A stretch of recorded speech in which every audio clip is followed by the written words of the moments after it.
Hello, I'm Dr. Brad Revering with Cross Timbers Dental and Pivot Dental Company, and today I'm going to be talking about why the big office. The big office is something I've actually created here at Cross Timbers Dental. It's taken me several years to get to this point, but I find that it is, at least for me, the best way to get the most out of this career of dentistry that I've chosen. It gives me several different benefits. The biggest ones I'll be going over here in just a moment. The first one being time. You know, we all have the exact amount of time in every day and every year. How are we going to use that time? And I think by using the principles I'm going to be laying out here, or the case why maybe a big office is the best way to go, I think we're going to find that you're going to get back that thing you just can't buy more of, and that is time. And my thing about time is I want to have the big office set up in such a way so that I can have more free time peppered out throughout the course of the week so that I can give my body a chance to recuperate. You know, we have, as dentists, a lot of problems with our back and neck as the years go on. If we could break up our work week, it's going to make it easier on us and allow us to practice longer. And being able to practice longer means that we can continue to have this nice income that we have as dentists. But it also just means having a better quality of life. If you're not having to go to the office and work all the time, but you can work and have a break and work and have a break, it just makes your life week in and week out so much better. At least it's the kind of schedule and lifestyle that I like to have. But it's also, with a large office, is, well, money. Everyone wants more money, it seems like. And I think with the career that we've chosen, being dentists, there's several different ways we can do that, and I'll go over that in a moment. But when you have a large office, the nice thing is that you'll be able to still use your clinical skills with your hands to produce the dentistry that you've always been producing, but now you have a chance to give someone else a chance to come in and work with you. And through their efforts, you're able to make even more money out of this entire practice that you have invested in. The other thing is you get to create a business that's bigger than yourself. You know, if you just have a solo practice, if you're just an employee dentist, you know, you're just going to be limited really to your own little world of dentistry. But when you bring in other people and you grow a larger business, now you have not just your clinical skills and the things you get compensated for your clinical work that you're actually doing, but you also have this business that you are attracting patients into your office, you're treating them well, there's a good exchange going on, and with that you have a business now that is actually able to make money above and beyond what your clinical skills are able to provide for you. And you get to help more people in the process. You know, a lot of times when we're asked, why are we a dentist, or why did we become a dentist, or definitely when we applied to dental school, we were asked this question, well, why do you want to be a dentist? And somewhere in the answer, there was always that part about, well, I want to help more people, or I want to help people. But what I found is when I got out in practice, and I started talking to all these different practice experts and advisors and consultants, they would all say things like, you got to have a practice that is lower volume, higher fee, more comprehensive, large cases, go for those high-end cosmetic type of patients who can afford and appreciate the kind of dental work that you can provide. And that way you can have a smaller practice with a smaller overhead, smaller staff, and just have a more compact type of practice and just treat kind of those upper-end patients or those upper-end people in your society. And I mean, I even remember one consultant coming here to town, and he took me out to lunch to this country club down the street, and I remember sitting on the patio, and he was telling me, you see those nice big houses over there across the green? Those are the kinds of patients that you want to be working on. You don't want to be working on these emergency patients that come in every time they just have a problem. They're in for the quick fix or for whatever it is to get them out of pain, and then they never come back for their checkups or for their cleaning appointments, and they just cause problems. At least that was his perception of what these kinds of patients were like. And he said, you don't need to worry about that. You just need to worry about like those, or try to go after those bigger patients, those bigger cases, the ones that can afford it. Like, you know, those big rich houses across the fairway or across the green. And I just remember thinking that was really kind of a narrow-minded way to think about it. I mean, we have these skills. There's only so many dentists that come out of dental school. I know we think there's tons of them flooding the market, but really it's a very fixed number of dentists, and you have this huge, large population. Somebody's got to take care of them, and you can do very well in your community by treating people from all walks of life. And in the process, it can become quite lucrative if you do it the right way as well. You don't have to just do high-end big cases. But there's other ways, of course, of going into dentistry and making this thing happen, your dental career. You don't have to have the big office. You can do these other things. You can work as an employee, or you can have just the regular solo general practice. You can have a niche practice, or you can have multiple locations. Let me go over those just in detail, kind of the pros and cons of each one of those. All right, so you're an employee dentist. Great. Well, you can start off. There's no debt. That's pretty easy to get started. You're only liable for the work that you do. It's easy to move from one location to another. Should you decide you don't want to live in a certain part of town or a certain part of the country, you can pick up and move, and you don't have to worry about selling a practice in the process. You can just do it. Of course, the disadvantages are your income is going to be capped at about whatever it is that you can produce. You're going to get paid a commission on what you or a salary on whatever it is that you're doing. And that's about it. You're not going to really have an opportunity to use your dental expertise to get any additional income in the dental field, at least not through treating patients. And if you become unable to work, sure hope you have saved up a nice little sum of money, or hopefully your disability payments are going to pay, because that's it. That's all you really know. I mean, let's face it, you're a dentist and that's your primary skill set. If you can't do dentistry, you're going to have a hard time making any money doing something else. And if you're out of work, like I said, for a little while, you're going to have to try to find some other creative ways to, to keep the income coming in. And you're going to be limited in the freedom of what you're going to be doing. If you're going to go work for somebody, you're going to work by their rules. And you just have to make sure that you're going to be okay with that. And like I said earlier, your income is going to plateau. All right, what about like the solo general practice? Like your typical traditional practice. Well, with that, you've got complete control over the output of your office. It's your place, it's your office. You can do with it whatever you feel like doing. You can work the hours you want, do the procedures you want. You've got control over it. It's a simpler setup. I mean, it's a familiar kind of setup, and therefore it's more in your comfort zone. Or for many people, it's in their comfort zone. It has lower overhead costs. I mean, a smaller office, smaller staff, not as many chairs, not as many operatories or space for rent. It's a much smaller amount of dollars going out the door, which is not as risky as if you had a lot of dollars going out the door. And you don't have to worry about having some other dentist in there doing stuff with your patients. It's all just you, so you get to maintain complete control over that part of the practice. And then, of course, like I said, there's less cost with staff, and if you want to take them to CE events, it's a lot cheaper to take, let's say, 6 or 7 staff to a CE event than it is to take 25 staff to a CE event. But again, with this smaller office, it has some negatives as well. You're going to be restricted just in your own ability to produce and check hygiene. And like I said, with the employee thing, you're going to have just the income that you can generate, and maybe that from your hygiene department, and that's about it. You're not going to have much more lift than that. And later on in the presentation, I'm going to show you a graph of what it was like for me when I was just a solo dentist and how different it is for where I am now. More time will be required to work clinically to make the money. I mean, it's kind of like the employee dentist. You're going to have to just keep on working, doing whatever it is you're doing, grinding it out week after week, month after month, year after year, in order to just kind of keep this thing moving along. And there's no one there to really take care of your own patients there in your office. When you go on vacation, if you're out sick and you have a patient that needs to be seen, you have to have a colleague down the street that you're going to have to send the patient to. Patients really don't like that. They would rather just stay in the office that they're familiar with. They're okay with maybe seeing a different face, but they just don't like going to another office and seeing another face as well. And when you're out of the office, the hygiene, unless you have a hygiene department in your state that allows you to have your hygienist work while you're gone, I mean, really, the production's going to come to a stop. I mean, whatever you get from hygiene, it's a trickle. So again, it's just kind of dependent upon you doing your thing as a dentist. And then you also have staff members that have got concentrated, you can call it power, but they also have a concentrated skill set. All right, if you have all these different functions that an office needs to handle, and you only have 5 or 6 staff, well, you're asking all those different staff members to wear many hats. And so they have to become very good at each one of those things, and it takes a lot of time to develop them. And once they are, boy, they're quite valuable, and well, they kind of know that they're kind of valuable. And of course, you love them and you want to pay them well.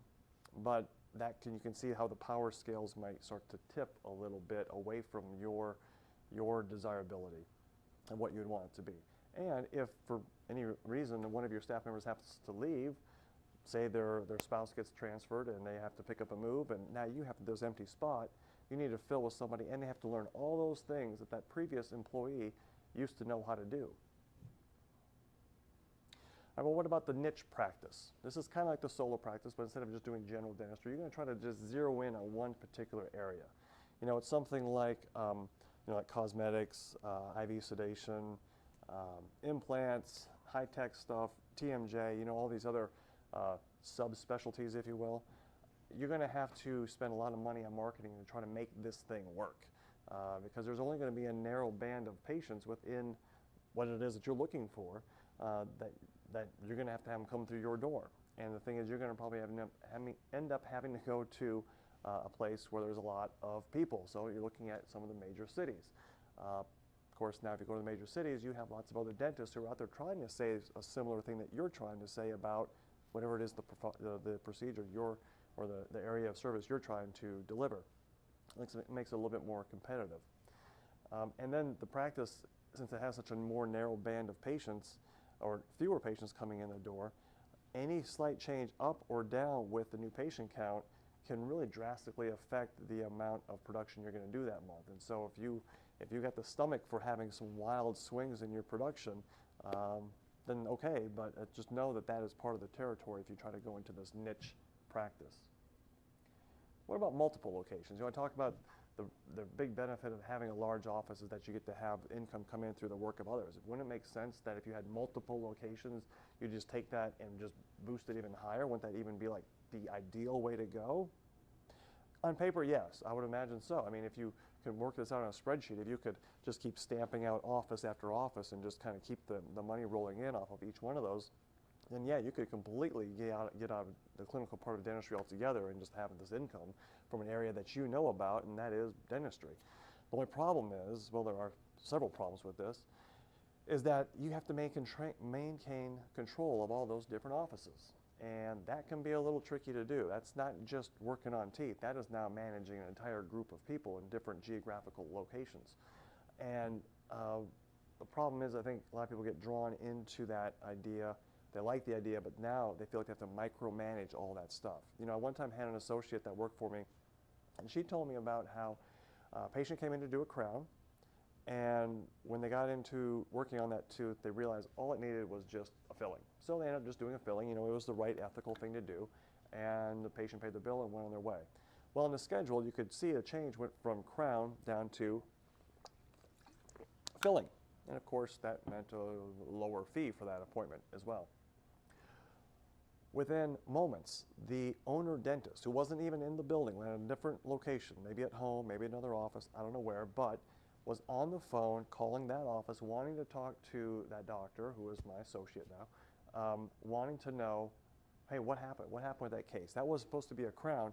Now it's a filling. He wanted an explanation as to why there was a downgrade, if you will, in this procedure that was just done. Now, when I heard that, I'm thinking, well, now what kind of life does this dentist have? He's just sitting around looking at computer screens, constantly worrying about the numbers, seeing what is happening with these patients that are coming in. To me, that sounds like micromanaging, and it just doesn't seem like it's that ideal of a kind of work environment that I'd want to work in, and nor would I want to be that guy constantly monitoring all of these different screens. And to be quite honest, these offices, they're not large offices. They're not 12, 15 chair offices. These are like 5 to 8 ops. And when you have 5 to 8 ops, it's really kind of hard once you've paid everybody, including the producing dentists. There's very little left over as far as profit is concerned. And so the dream really isn't there as far as how much money you think these things are going to make. At least I would guess that they're not as well planned for as far as what the total income is going to be. Because after you pay for everybody, there's not much left over. Just for me and my own personal approach, I think that this is just too risky of an investment. I mean, you have to go pay for all these offices, you have to pay to have them started up, and I just think that it's outside of my comfort zone, at least at this point, of being able to run those. I have found that running the large office, really, in a way, it's like having 2, 3, maybe even 4 practices under one roof. So you can have your multiple location benefit without all of the risk and the expense that goes into having all these different locations. So that's just kind of my take on those different ways of running an office. Now that brings me to the big office. Is it all just wonderful? No, there's pros and cons to that as well. Let's go over that. The pros, well, like I've been talking about here already, and that is you get to leverage your investment by having others do the work for you or do the work with you. You get to benefit from these economies of scale. Imagine you wanted to buy a cone beam unit and it was just you.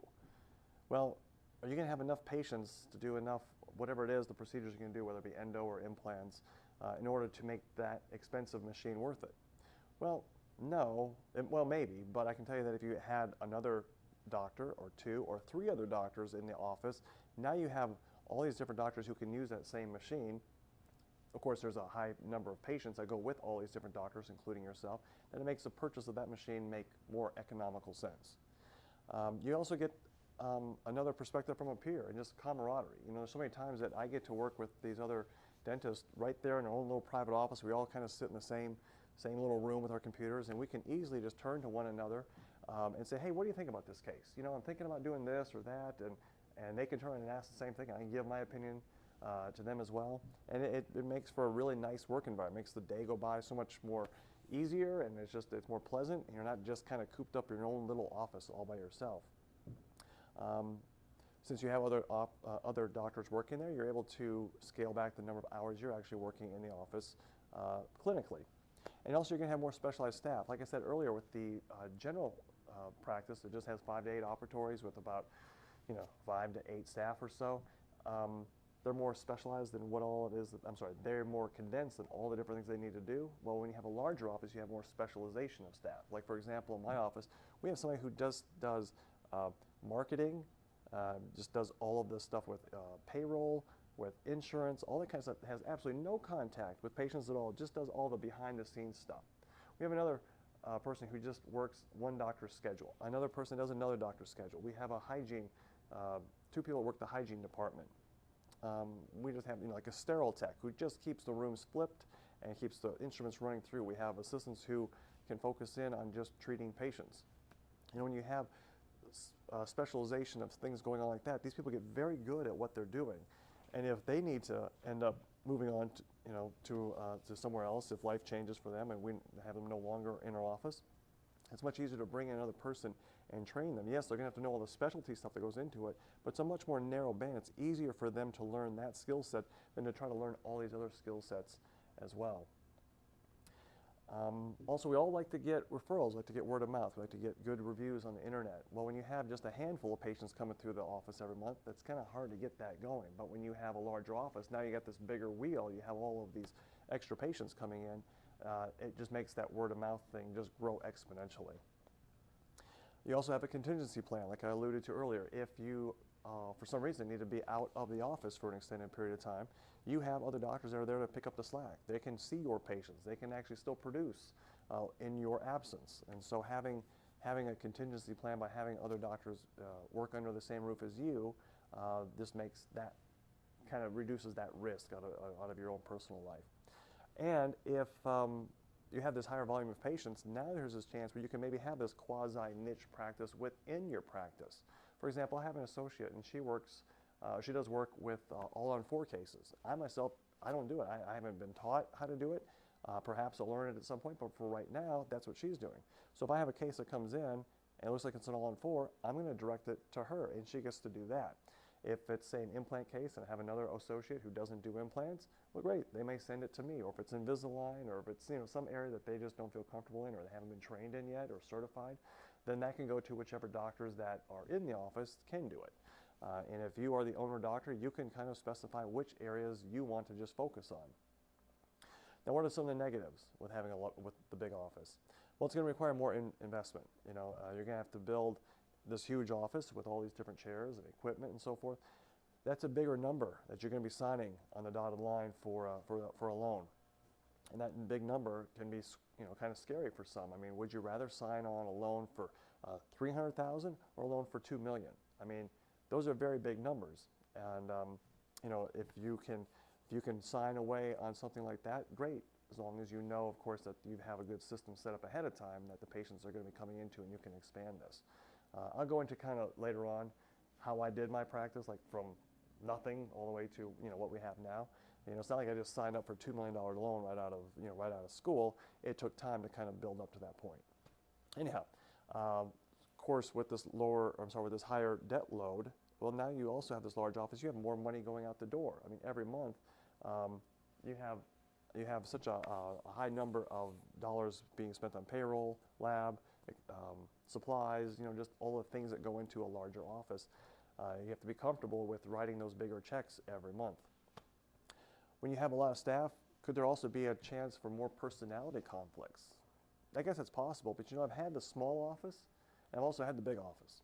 And I can tell you that the same amount of inter-office drama is about the same either way. It would seem to reason that if you had more staff, you'd have more problems, but it doesn't really work out that way. It's just about the same no matter where you go, it's going to be the same thing. I do have associate doctors, and it is a risk. If you do have another doctor come in, they can mess things up.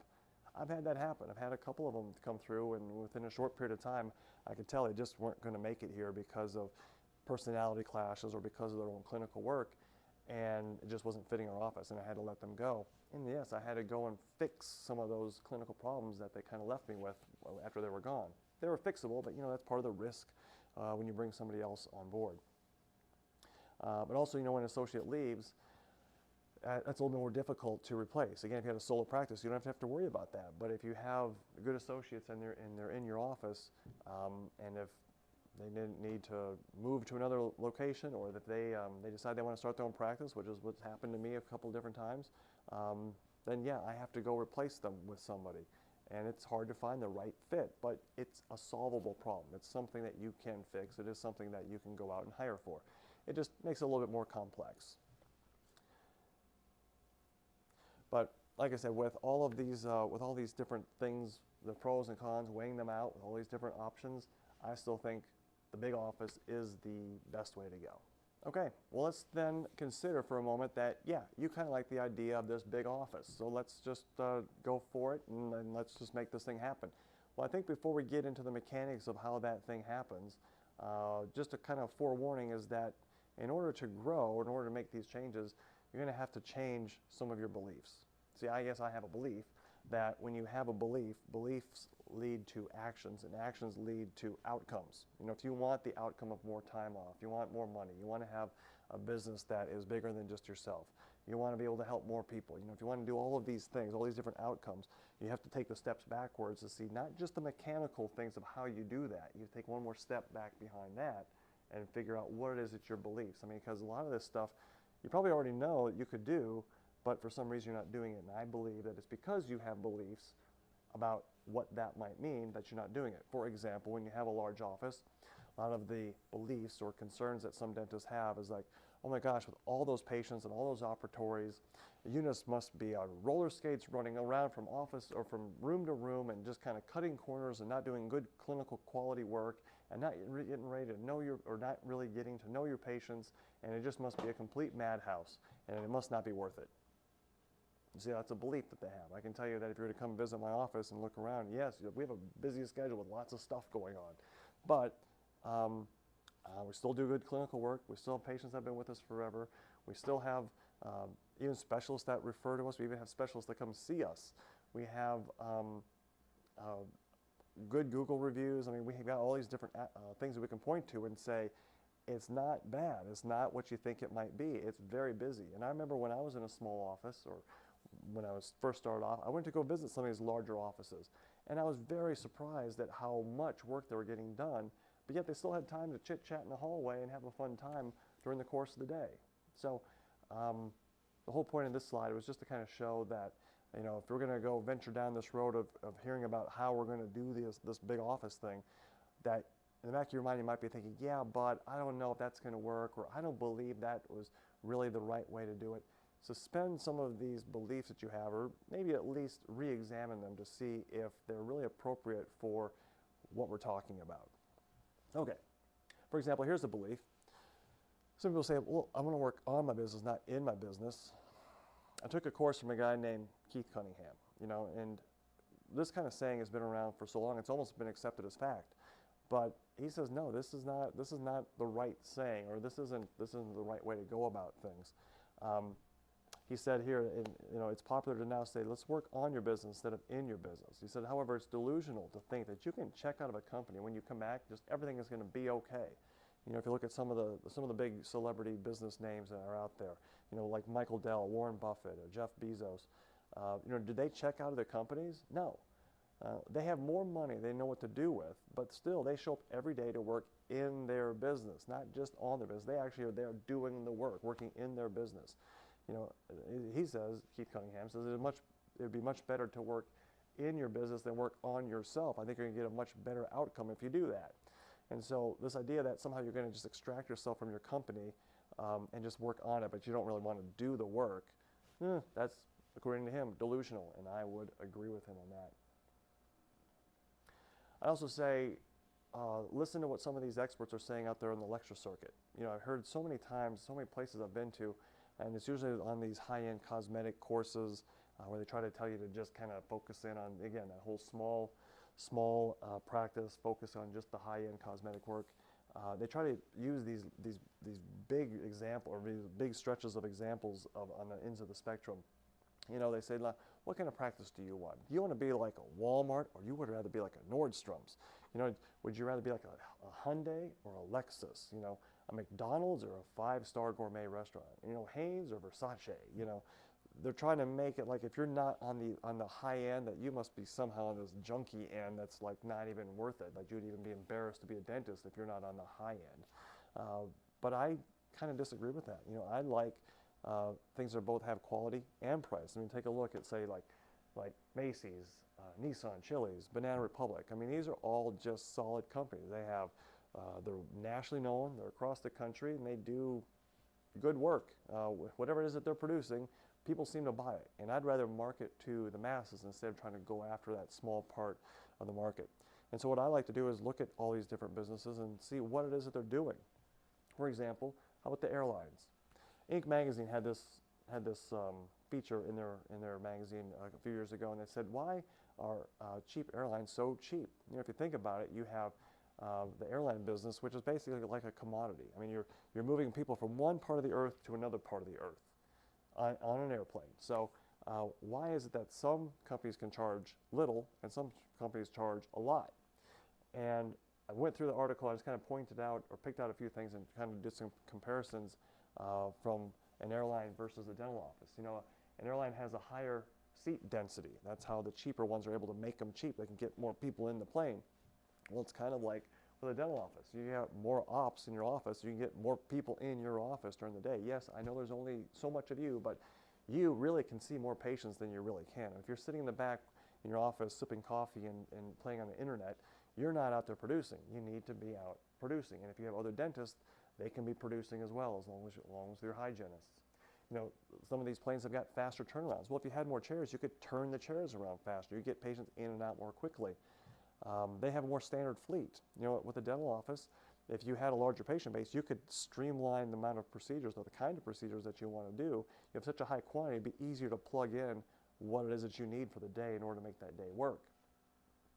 You know, they've got direct flights with less complications. You know, again, with a large patient base, you can hone in on just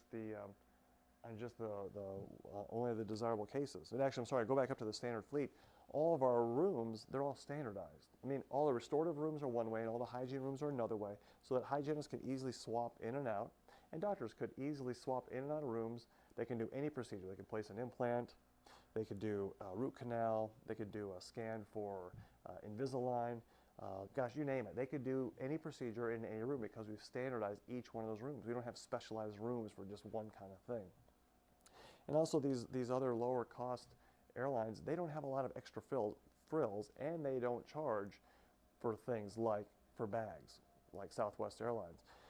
And so with the dental office, what I've decided to do is we're not going to have a bunch of extra frills. Yes, we're going to be nice, and we're going to have a nice office. The equipment's up to date. The waiting room looks very nice. I mean, it's a very comfortable place to come to. However, we're not going to do all this extra stuff. You know, I've been to courses where they tell you to throw all these extra things in your office to somehow create this gourmet-like experience of this 5-star thing. And it's stuff that I don't really know if patients really appreciate that much. It might be okay, but I don't think it's going to be worth charging a higher fee. Things like, oh, I know, let's go ahead and cook Otis Spunkmeyer cookies every day so we can have the smell of cookies in the air. Or let's have hot towels that we hand our patients at the end of their visit so they can wipe off their face. Or let's have someone shine shoes for the gentlemen that show up with their, you know, with their leather shoes. Or have a masseuse that goes around and rubs people's shoulders in the chairs. I mean, all these things are very nice, but you know, you're in a dental office. Let's just get dental work done. Let's not hurt anybody. Let's make it pleasant. Let's be friendly. Those things don't cost any money, by the way. And all those extra things, I kind of perceived the reason why they've been talked about in the lecture circuit is to somehow to counterbalance this whole idea that you want to charge more money, so you're going to throw in all these extra frills. But at the same time, I've heard these same practice management people who say, don't file the patient's insurance, that's their insurance. You just hand them a form with a smile and say, there you go, go file your own insurance, and somehow they pride themselves on having customer service, yet they want their patients filing their own paperwork. They also want, they say, you know what, you can make more money if you were to charge for nitrous, for laughing gas. You know, Southwest doesn't charge for bags. All these other airlines do, and I'm sure they've had all kinds of consultants come in and tell Southwest Airlines, hey guys, look, on this spreadsheet, you could make millions and millions of dollars more if you just charge for bags. I mean, all the other airlines do it. All the passengers, they kind of come to expect it. You can just do it. Yeah, some people would grumble, but you know, look at all the extra money you can make. Southwest says, no, we are not going to do that. And you know what? They have been the most profitable airline out of all the airlines for several years in a row. So take a cue from them. They're not charging for bags, so there's no reason to charge for nitrous in your office. It doesn't cost that much more, and if it's a barrier between patients getting their work done or not, let's just turn on the nitrous and let them have it. It's going to be a great practice marketing thing for you anyways. So when I say take a look at these other businesses, that's what you can gain from them. A couple more just the quick examples. If you look at all these different burger joints, let's look at Sonic, McDonald's, In-N-Out Burger. They all sell burgers, but they're all different. Now, I was just going through about, you know, how to run an office. Well, there's all kinds of different ways within a big office that you could run it. You know, it's, for example, McDonald's doesn't really care that Sonic has a drive-in, you know, and they have a drive-through. You know, you can look at their menu and say, well, one menu is more expanded. Is that what the customers want, or they want something more narrow? You know, it doesn't really matter. As long as you kind of pick what it is that you want, what you think your marketplace wants, then give it to them. It doesn't matter if the practice down the street or a practice on the other end of the country is doing something. You can check it out and listen to it and observe it and see if it's something you would fit nicely into your office. But if it just doesn't seem to fit, that's okay. Not that everybody else has the answer. You can make up your own mind if what you think would be the best fit for your office is something you should put into it, well then do it. If you don't think so, then don't. Just be true to your mission and keep moving forward. Okay, well now let's talk about how would we actually work in other doctors into the practice. Let's imagine for a moment you're a solo, single practicing dentist, and now you want to bring in some other dentists, okay? You don't just bring them all at once. There's a way to kind of step into it. And I'm going to go through here a way that we did it and a way that would maybe make sense if you're going to do the same kind of thing. And this is all going to be done with the idea, the end goal is for you as the owner doctor to eventually reach the point where you can scale back, but yet still have the practice take off. So here we go. This is the typical traditional office, you know, Monday through Thursday. The staff is working, the doctor's working there 4 days a week. The office is closed those other 3 days of the week. But we're moving forward, and we're going to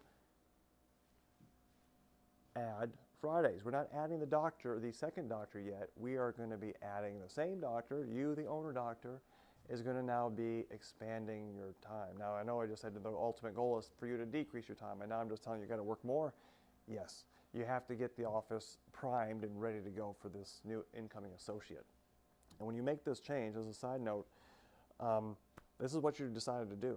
This is not something you're going to be testing out and just kind of telling the staff, well, we're going to see if this is going to work. Maybe it will, maybe it won't. No, you put a stake in the ground. You said, this is what we're going to do. You've burned the ships. There's no going back. You are now going to be expanding because this is the ultimate goal. Now, just beware that some staff won't like this. They've had their nice little routine with 4 days a week, and now you're asking them to stretch to 5. Assure them that it's not going to be like this forever. As soon as you get the other doctor on board, there's going to be some reorganization of different staff, bringing on additional staff, and you know, there'll be some changes. But for the time being, it's going to be 5 days a week. And they can work it out amongst themselves how they're going to do it. Maybe somebody can cover for somebody else or whatever it is. But basically, you need to have a decent amount of staff members on the floor all 5 days of this week. Okay. So now here we are. We've got you working 5 days a week, and now it's time to bring on the associate. First thought is, it was great. I can finally scale back and get rid of those Fridays, go back to working my Monday through Thursday, because now I have this associate that can kind of take over.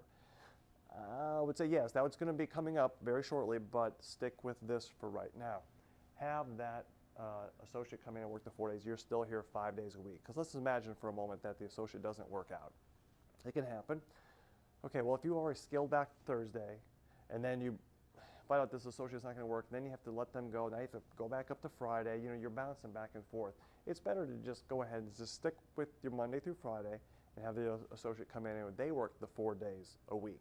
Okay, and then what you can do, the next step after that, is when things are kind of moving along and you kind of found the groove, you got the right staff and the systems are working, the patient flow is good, you have enough new patients for you and for this associate as well. Now what you can do is take your Fridays and say, you know what, I'm just going to do these certain special procedures on Friday, just high production things. You're going to only do implants or cosmetic cases, or whatever it is that you want to do. You just designate Fridays as that is the only time you're going to do those procedures. Or I'll say it this way, Fridays is the only, you're going to do only a certain kind of procedure. You may do those procedures earlier on in the week, but for Friday, that's going to be it. What that allows you to do now is that you're not going to have as busy of a schedule. The associate's going to be doing more of that busy stuff on the Fridays, all the regular general dental things, and you're going to be doing this high-end kind of niche thing on Fridays. But now it's time to bring in associate number 2. Now you finally get to scale back on your Fridays. Hey, maybe you like the Friday special niche thing. You can keep it if you like, but now you bring in this other associate. Now you have the option to scale back to your Monday through Thursday. Now look at the position you're in. You're working your 4 days a week.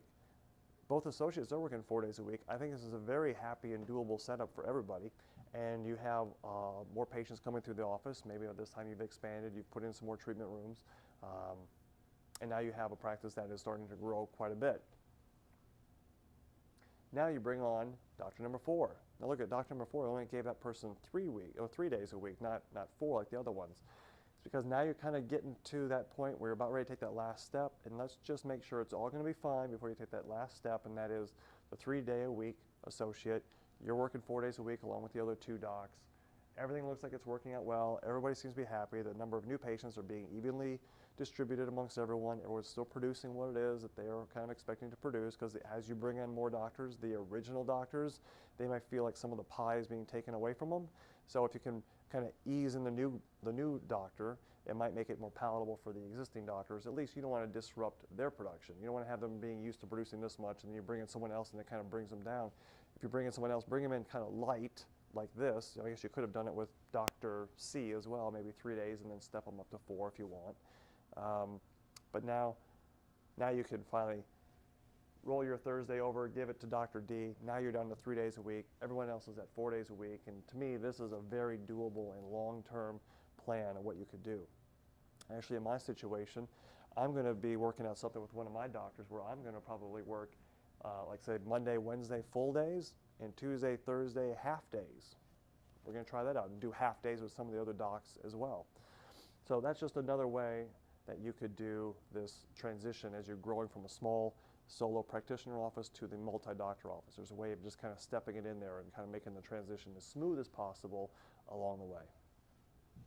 Okay, now we're moving on to the next part of this presentation, and it's going to be on the money part of it. We've talked about the time part in the previous segment of this presentation. Now we're going to move on to the money part of it. First of all, before I launch into this, I'll just make this disclaimer. I am not a financial planner. I'm a dentist. If you need to, and I would highly recommend, contact your CPA, tax attorney, or certified financial planner, just to confirm the legality and the accuracy of all of this following information. Okay, accounting. A couple of things I'll just say about that at the beginning, and that is do the books yourself. When I first started, I did all the accounting on my own. And I'll tell you that first year or two, I learned a lot about accounting. I learned a lot about taxes and about expenses and reports and all that kind of stuff. And now that I don't really do all the detailed work with the accounting software anymore, but if there is a problem or if there's an issue, I know right where to go get the numbers. And so like it says in that bullet point number 2 is, it'd be great if you knew all your numbers, but if you don't, you need to at least know where to go get them so you can determine where you're going with the practice.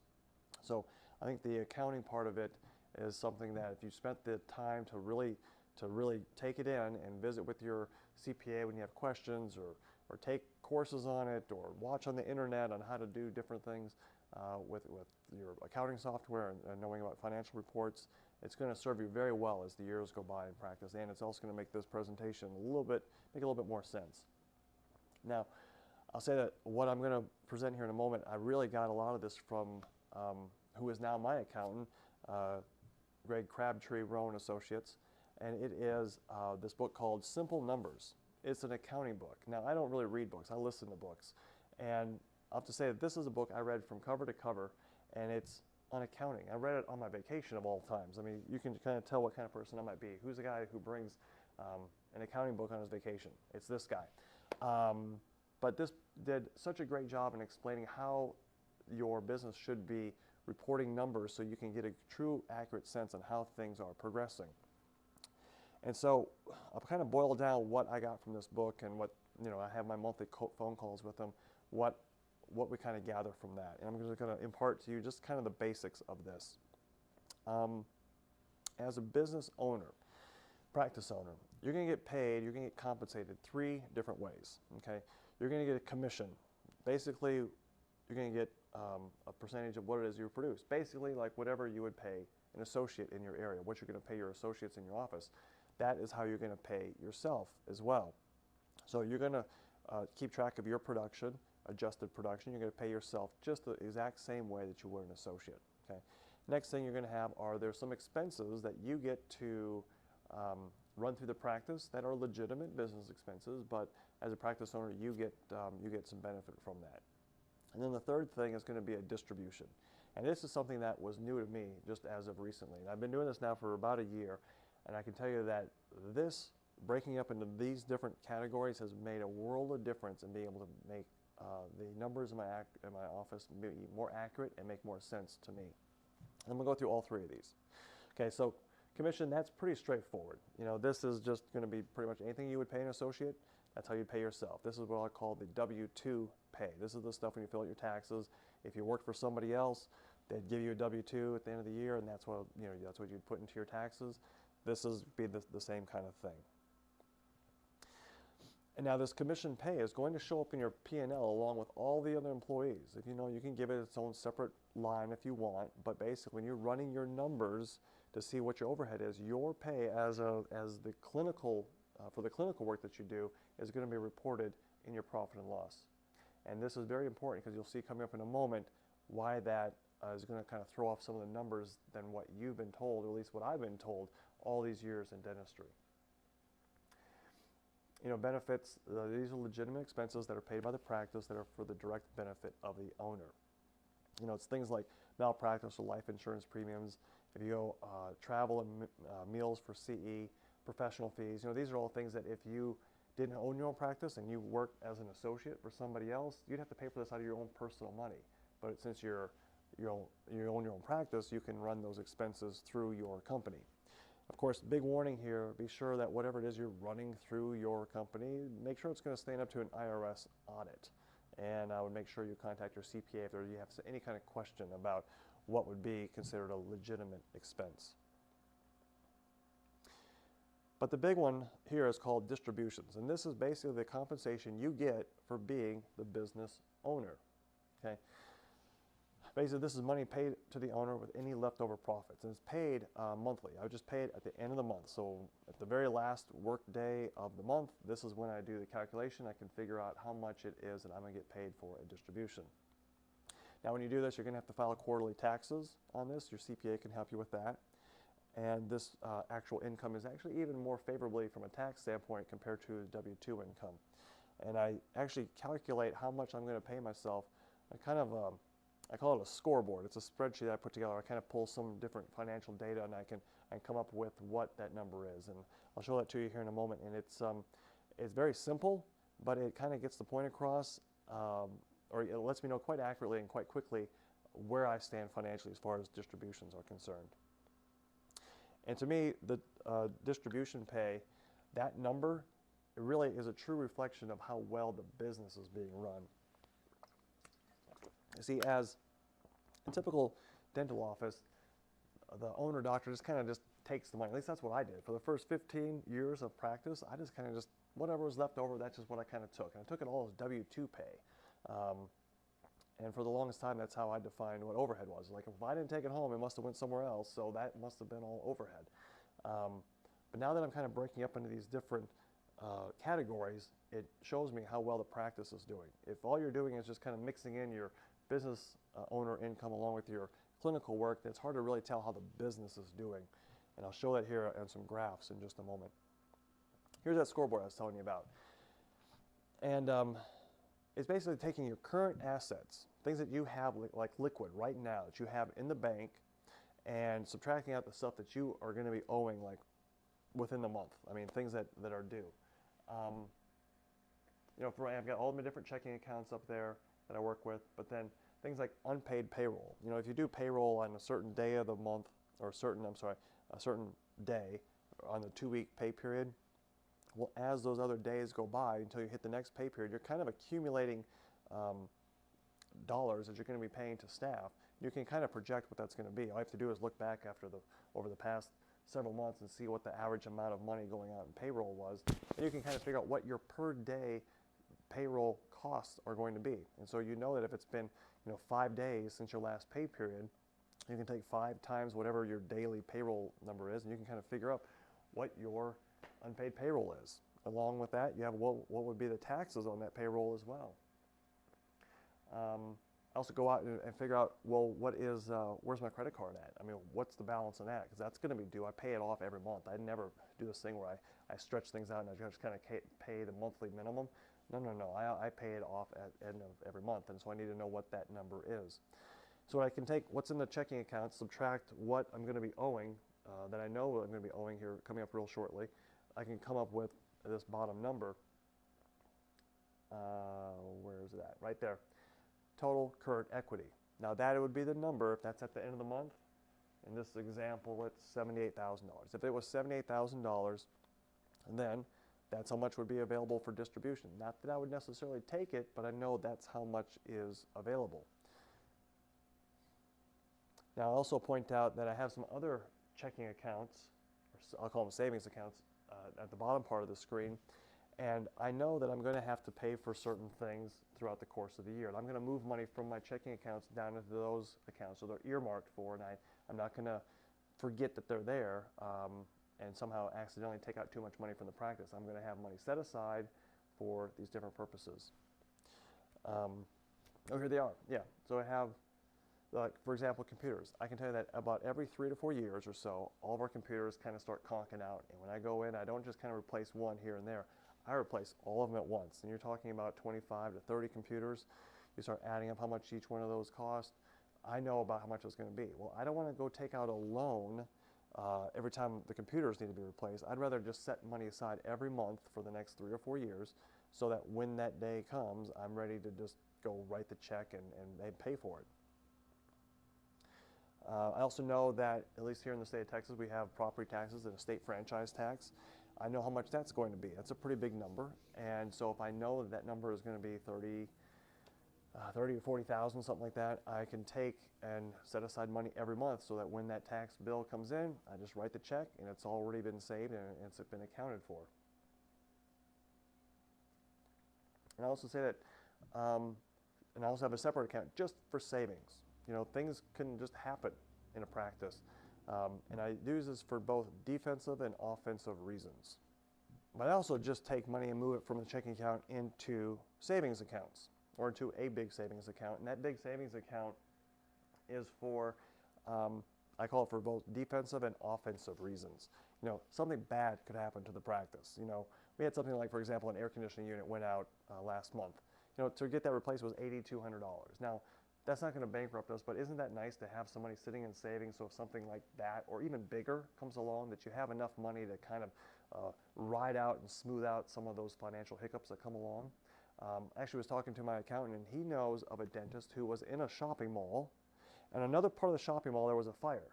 Well, that fire had nothing to do with his practice, but the entire mall was shut down, and so this dentist could not practice. Even though there was nothing wrong with their practice, with the building itself or with his own office, he had to be shut down and could not produce. And he was shut down for, like, I don't know, several weeks, I think, until they got it all cleared, cleaned up. So here he has something, it's not anything he can file with his insurance company, at least I don't believe that he could. It wasn't like he could just go out and just buy something and make it all go away. He had to sit on the sidelines and wait for his practice to be back open to get back in there. Well, thankfully this dentist had a big savings account so he could continue to pay his staff, he could continue to pay his bills and himself. And so when the practice got back on board, then he was back kind of in the swing of things and just had to spend some more time just kind of replenishing his savings account. It can also be for offensive purposes. Imagine a dentist on the street goes bankrupt. You know, we've had several things right here in this suburban town of mine over the past 15 years I've been here that I could have, if I would have had my savings account like I have now, I wish I would have had it back then, I could have easily went in and talked to the bank or to whoever it was that was now holding the assets of the practice, and I could have said, look, I will buy those charts, or I'll buy the dental chair, this dental equipment from you. And I could have got it for pennies on the dollar because I would have been showing up with cash in hand ready to go. I mean, I can just tell you in my suburban community here, we've had one dentist actually die in a plane crash. We've had one who had to leave practice because of throat cancer, actually tongue cancer. We had one that decided she just wanted to get married out of state to her partner, and she just up and left. We had another guy who just walked out one day. We just decided that was it. He didn't want to be a dentist anymore. He just went into a new facility, brand new equipment, and threw up his hands and said, that's it. And he walked out the door, and no one ever saw him again. He took off in his Winnebago with his girlfriend, and they went across the country. I mean, he just left all the charts behind. We actually even had one guy who he thought that he didn't have to pay taxes, and the IRS ended up throwing him in jail. And there he was in jail, and his practice was still going, believe it or not. He ended up, I think, eventually selling it, but I mean, he actually had a practice that he was still running from jail with associates in there working. I mean, I don't know how this guy did it, but it was quite amazing. But you know, there was all these different things that have happened here in this small little town of mine that if I had the money, I could have been somebody who could have went in and actually made a big jump in my practice while bailing out whoever it was left with the pieces left behind with whatever practice that was still there. All right, but so up to this point, talked about really the three different kinds of pay. We have commission pay, we've got the expenses that the owner dentist gets to enjoy by being an owner of a business, and then you have distribution pay. All right, that expenses part, that's very small. We'll just not even really concern ourselves with that. We're just going to look pretty much at these other two. We're going to look at commission pay and distribution pay. And this graph here just kind of generally shows what the goal is or what the trend is that we're trying to move towards, at least what I've been trying to work for all of these years. And that is I want to have distribution, which is the light yellow. As time goes on, we look at the overall pay that I'm taking home, I want more percentage of my distribution pay, the light yellow, I want that to get more and more, and I want my clinical pay to become less as a percentage of my overall income. Of course, I don't want any of my pay to go down, I just want the percentage of it to change. And I'll show you another graph coming up here in a moment that kind of illustrates how that can happen. Because what happens when you move from this side to that side, when you start getting more distribution pay coming home than your own clinical pay coming home, now you're transitioning from more of a self-employed dentist to a business owner dentist. See, there's a difference. A self-employed dentist really just kind of owns their job. I mean, they're very similar to just being an associate as far as being financially compensated for what it is that they're doing. But when you're getting more money in the form of distributions, now you're a business owner. And a business owner owns a set of systems and owns assets and so forth that if he employs the people and has enough marketing and flow through the company, that is able to actually get the extra money more than just doing the clinical work, him or herself. But here's the thing, when we start talking about the practice numbers coming up here in a moment, overhead. I've always heard this term overhead, and I've never been able really to get a clear definition from really anybody in the dental industry. And I've been asking for years. I've been reading in different articles, in all the different trade magazines, books, seminars, consultants, everybody I've talked to, and nobody has really been able to point me in a direction to say this is how they define overhead. Everyone says what the overhead number is, but nobody really tells me how they calculated that. I've seen all kinds of different ways that people have used it. Some of them even will report their production numbers on what they could have got if they would have paid, if patients would have paid the UCR fee instead of this PPO fee. I mean, they're even sometimes basing their numbers off on what I call la-la land. I mean, it's not what the patient and the doctor actually agreed to, what was going to be the fee. It's like what they could have got if they could have charged what they really wanted to charge. I mean, it's crazy. And I've heard profit margins being reported anywhere from 35 to 45%. Here's something interesting. I went to a course, I referenced this gentleman earlier, Keith Cunningham. He had this 4-day course down in Austin, and it was on how to buy and sell businesses. I was kind of looking into that part of developing my dental education. I went to go learn from him. And he had this book up at the front of the class, and it was called, this Business Reference Guide, 2015. It's like a real big, thick book. And it has in there listed all these different businesses with about 3 or 4 or 5 pages describing each business, how you kind of figure out what they're valued. What they're valued at if you wanted to buy it or if you wanted to sell it. And so, of course, I went and looked at what a dental office was. And this is very small print. I'll kind of summarize it over here. He said that the perception that dentists take home a hefty profit is misleading, but changing the way dental practice expenses are publicized may change people's minds. Since no other business would consider omitting compensation for the CEO, i.e. business owner, dentist, business owner, or top wage earners from overhead figures, many outside the dental industry would perceive that this 35 to 40% profit, that's how much I think it would be. This may explain why legislatures and foundations feel that it's not an issue if dental insurance companies cut reimbursements 10 to 15%. I thought that was very interesting. For all these years, the dental industry has been saying that we have this 35, 40%, profit margin. So, great. So when legislators and when people have to deal with insurance policy and so forth, they take a look and say, gosh, so we really could decrease the amount of money we pay dentists, and it really wouldn't hurt their profit that much. I mean, it's not like it's going to put them out of business, right? Because they have these huge profit margins. The problem is the dental industry has been reporting the profit margins incorrectly the whole time. See, according to the Business Reference Guide, the often reported 35 to 40% is because it's excluding the CEO or owner's compensation. When the owner doctor's pay is included in overhead, then the real profit is closer to 10%. That's a far cry from 35, 40%. So, wait, what? I thought the dental industry was supposed to be 35 to 40%. Now I'm saying it's really 10%? How in the world could that be? Well, we have to take a look at some financial forms. I'm not going to get into a lot of details on these different financial reports, but I'm just going to talk in this enough to kind of show how that number could be what it is. All right, profit and loss statement, an income statement. It just shows really the money coming into the office. It's in the form of just revenue, It also shows money going out the door in the form of expenses. Not all expenditures are expenses. There's other expenditures you're going to have in a practice other than expenses. There's going to be other money coming into the office other than just revenue. That's where a statement of cash flow comes in. That's going to show money in all of its forms, which I'll define here in a second, how it comes in and out of a business. Now, profit and loss, it quantifies and measures the business's financial operations. I say do not interpret the profit and loss, aka the net income, as the amount of money available to the business owner. Don't look down at your profit and loss statement, look at the profit number and say, yay, that's how much money I make. No, that's just a number that kind of just shows how much money there is given the amount of revenue and expenses that went on in the business. The amount of money that really is available is going to be found on that scoreboard that I referenced earlier. Actually, when it comes to the profit and loss statement, that net income number down at the bottom, I really only use that for 2 things. It's for the IRS to determine how much my taxes are going to be. And it's just really a report card on how well the business is doing as far as the operations are concerned. But I would not ever look at that and say that's how much money I get to take home. Now, statement of cash flows, like I said, it shows all the money coming into and going out of the business.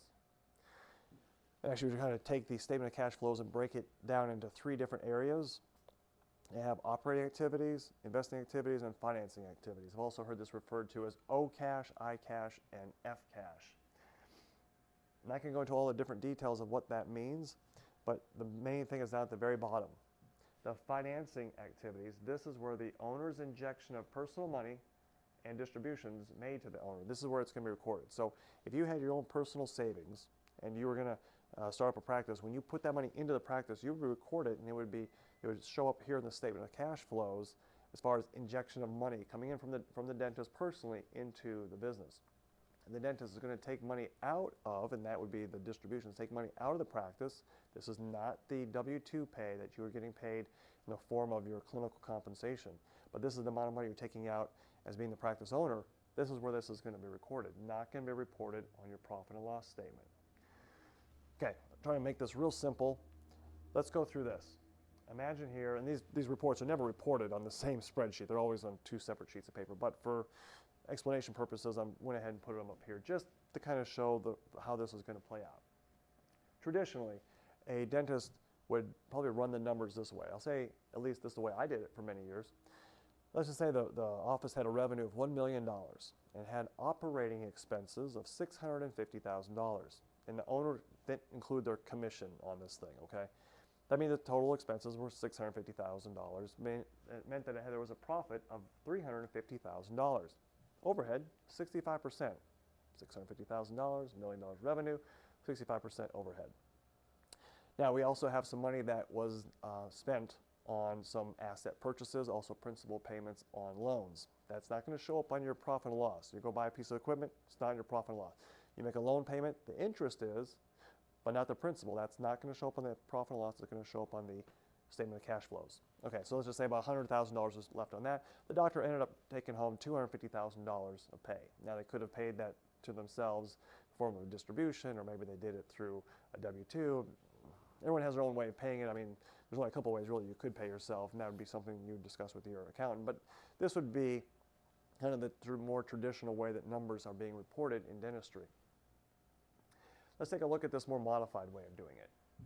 Same situation. All right, the doctor is still going to take home $250,000. It's still the same kind of thing. Revenue of $1 million, operating expenses of $650,000. But this is where it gets a little bit different. The owner's commission is $200,000. So the dentist did, let's just say $700,000 or so of production. They get paid a percentage of it. The percentage equals about, or equal $200,000. Okay. Now that means that the overhead was 85%. Okay. That's 15% profit margin, not 35, 15. Okay. Drop down here to the statement of cash flows. But the doctor took home $50,000 of distribution. So of the total $250,000 that the doctor is taking home, 200 of it came from the clinical skills of it, and 50,000 came from owning the business. And so why is that important? Why do we need to know where this money comes from?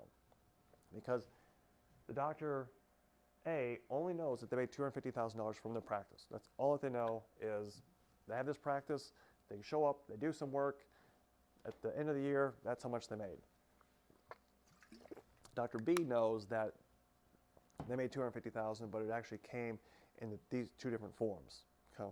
So you can now take a look and say, okay, if I have this practice, and if I'm doing all this work, and it's $1 million, and I have all these things I have to do, is it really worth it? I mean, if I went out and produced as an associate the exact amount I'm doing in my own office, I can make $200,000 and not have all of this risk and all of this liability and all of this stuff going on with my practice. I could just go work for somebody else and just don't worry about that $50,000.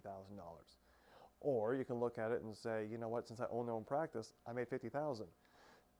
I really like to try to make that number bigger. It's kind of like that graph I showed earlier. You want that pie chart, you want to have your distribution getting bigger over time. So, just like I showed there, 35% or 15% profit. According to, going back to that book, that Simple Numbers book, right here, according to the author, the CPA, that if you had a 5% or less, that's basically flat, and the business is not doing well at all. So if your distribution number, when you look at that, and you compare that, like in the case, $50,000 to the million, if that is all that there is, that business isn't really doing all that well. Now, the dentist might be doing fine and producing the work, and the patients are there, and things seem to be going okay. But if it's at that low number, then the business itself isn't doing well. If that doctor had to leave the practice and put someone else in there, how much money could that dentist make? The owner dentist, now gone, the associate's in there doing the exact same amount of work, that owner dentist would only make $50,000 a year, not doing any clinical work, but only making $50,000 a year. Okay, at least now they know. In the other example, over here with column A, if the dentist wanted to bring in a doctor and swap out, they'd have no idea how much money that they would make. But with example B, they know exactly what they would make. Okay. So why change to this profit and loss statement? You know, I kind of already alluded to many of these points. You know, the work you do as a dentist is quantifiable. There's a value to it. You know, recording the P&L shows what your work really is worth out in the marketplace. Your clinical work. If the owner dentist were replaced with an associate, you'd be able to see how much the business could generate on its own without the owner dentist even being present. It separates clinical performance value of the owner from the business performance value.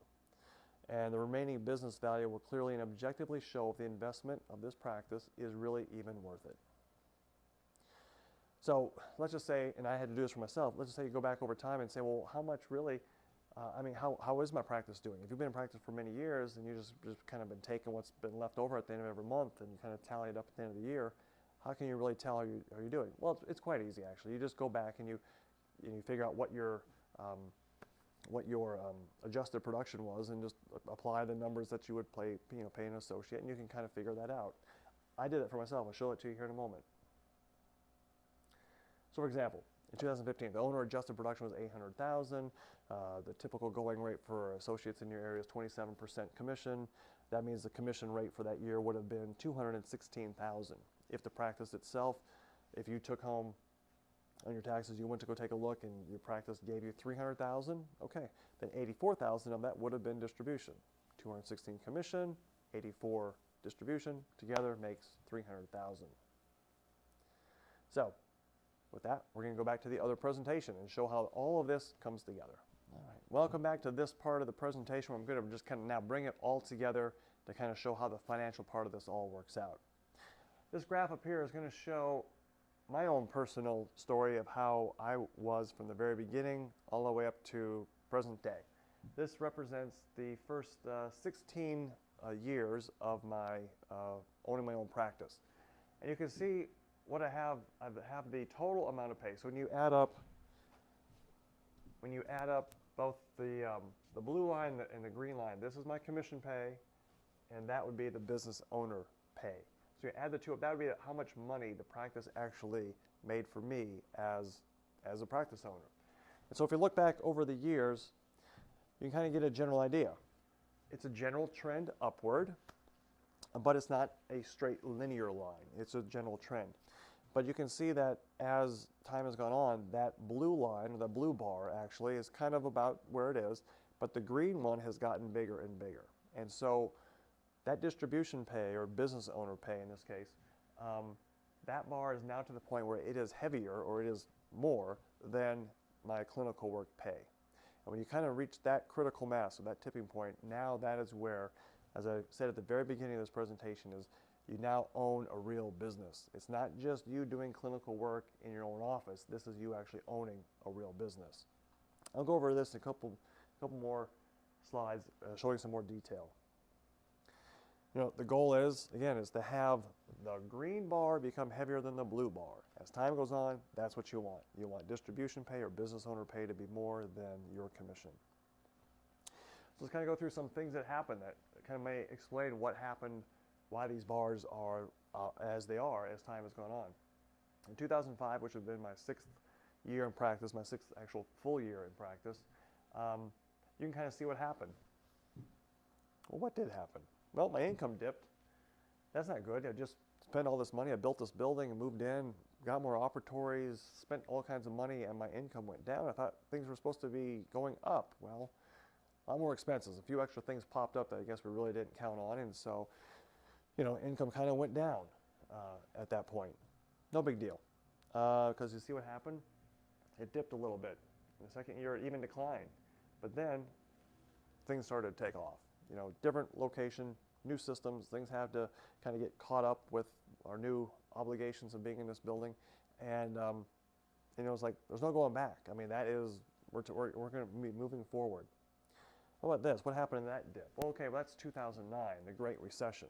You know, I heard back then that going sideways was considered the new up. You know, if you just did the same as you did previous to the Great Recession, then you were doing pretty good because pretty much everyone else was going down. There was hardly anybody going up during the Great Recession. Right there, that's where I hired my first associate. Look at what everything happened before the associate. Well, how did I have green bars if I didn't have an associate? Well, that was coming from hygiene. You know, that was also I had another doc that would come in and just do third molar extractions under IV sedation. I wasn't doing it, so I brought someone else to do it. He didn't do a lot of cases with me, but if you look at hygiene plus him, that's where some of that extra business owner income came from. But that's, you can kind of tell before the associate and after the first associate.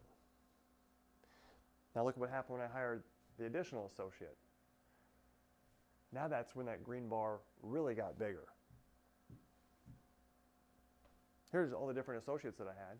So each red line represents an individual associate. And you can tell that some run some pretty long streaks and some run some very short streaks. There were times when I actually had 3 associates at once, but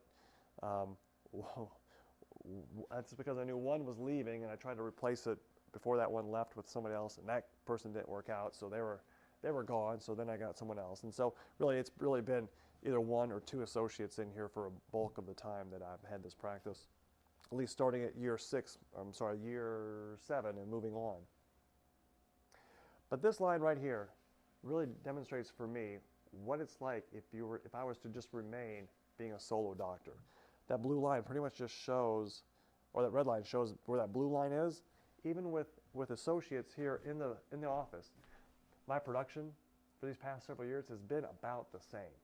If you take a look at where it was before I hired the first associate, first couple of years of practice it goes up, but then you see it kind of just hovers around this red line, and then my production as the dentist has just kind of been around that red line. This is the line that shows what limitations there are if you just remain solo, if you just remain doing your own thing, if you don't bring in other dentists to kind of help not just carry the load, but keep adding to what it is that you can do in your own practice. This graph and that line to me tells me that I'm doing something at least that I find to be quite rewarding. I'm going above and beyond that red line, and that's making this investment pay off by quite a bit.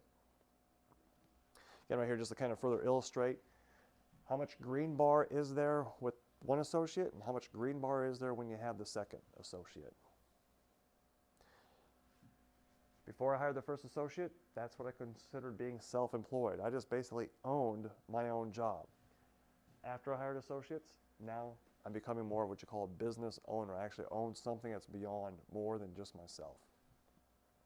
So, with that, I say the big office awaits. Do you want to go?